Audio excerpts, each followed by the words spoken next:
All right, time to cut some of this U-channel for our bracing for our baggage door framework here. Using this handy dandy Ryobi cutoff wheel. I actually like how they make their quick disconnect wheels there, so let's give it a go. Gotta say, this is just kind of an Amazon score here, these Magid safety glasses. They're stylish, they're comfortable, and I really like them, so that's what I'm using now. Okay, so here you can see where we've repurposed some of this U-channel that we shrunk down.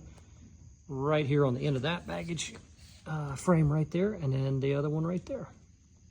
All right, let's make a little bit more of this bracing here. So I just stick it up from the bottom side, and I use my little scribe, and I can make a real nice, precise scribe there where you can't really do that with a Sharpie. It's kind of hard to get back there as well. Let's give it a cut. All right, so we're about to tack weld our final brace in here, and you still want to cope it out. You still want your work to fit nice and neat. Don't just blob weld in there.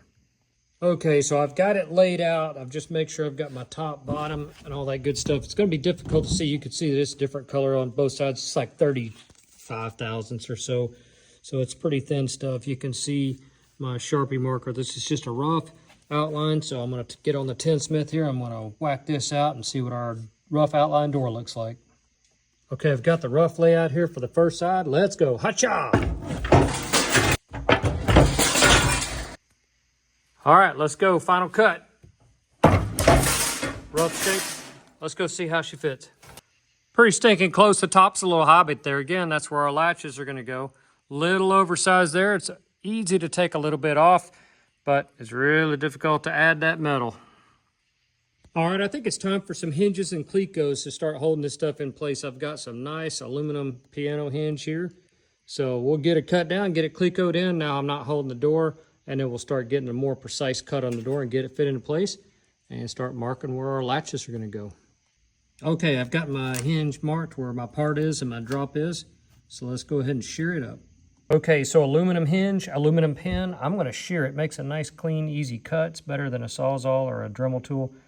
I always try to make it where the blade's going to hit right there between the hinges. So it's really just going to shear the material and the pin itself. So that'll keep that hinge nice and square. I've got the part underneath my work holder right here. You're going to do that, otherwise the part can kind of flip up and you get a jagged cut. So let's give it a try. Nice easy cut right there. Perfect. All right, once we've drilled our first hole here through the hinge and into the frame, I like to deburr. I've just got these, I like these little simple guys right here. They're I think that was just a cheap one there. I think I got from Spruce or whatever. And you just go in there and really just almost one full turn like that. And then, you know, you want it to sit flat. Otherwise, you'll end up getting off as you go down. So just go ahead and make sure it's good. It's got just a tiny little bit of chamfer there. And let's do the same for the hinge and we'll throw a cleco in it. All right, so we're going to use some clecos to hold our work for us. So we've got these special cleco pliers. They're not very expensive. You can get all this stuff at Aircraft Spruce or whatever. And so you just insert like so. And then when you squeeze, you can see how that goes down. It goes in your, in this case, 3/32 hole. And then once you release it, then you can see that little tongue spreads it apart there. And it locks it in. So that way you've got a helping hand as you go along. All right, we got our first cleco in here. And our hinge, as you can see, I have better luck just putting one in the end and then kind of one in the middle and then just kind of working it out. Rather, if you put one on each end, you could end up with a bow, and then next thing you know, you've got kind of a wavy hinge and it's got a lot of bind and it doesn't want to open and close. So let's put a few more of these clecos in. All right, here we go. We've got a rivet spacer. These are pretty cool. They fan out, so they accordion into whatever size that you want. I've got my pilot hole right here. That's where my first cleco is, which is in the center of the baggage door. And then I've got it as far out towards the edge as I want to put a rivet. And I've got it spaced about up where I want off the bottom for the rivets, so that it'll make right in the center of our hinge. So we'll go ahead, and I'm going to skip every other. I don't need a rivet all the way through there, but that keeps you from having to take a tape measure and measure them out there. So pretty cool. You know you've done a good job deburring when you can take your bare hand and run across all of your holes that you've deburred with no injury. And yeah, perfect. Looks like we've done a good job. All right, the rough outline is done. It's clecoed. I'm very happy with that. The hinge is very smooth. I don't want to let it go all the way down because there's going to be some interference. These clecos are not going to let it fall all the way down. but the hinge lays very smooth. I'm very pleased with it. So let's go ahead and get our latches in place. And once that's done, then we'll cut it to finish, and then we'll bead roll it around the perimeter. I'll put some strength into it and it'll also help it seal up. Let's keep working. I know this is a very boring topic. Doing final latch installation. So I've got my little ball latches here, which I'll show you how they work in just a minute once we get our final fit up, which I hope is our final fit up. And we've just got to get these holes a little bit bigger. It's not my favorite way of opening up holes, but I don't have a punch that big. So let's keep going forward. Can't say this time of day is very boring. It's very riveting. Here we go. Let's do our little countersunk rivets here. So I like the fit and finish of the door. The latches work good.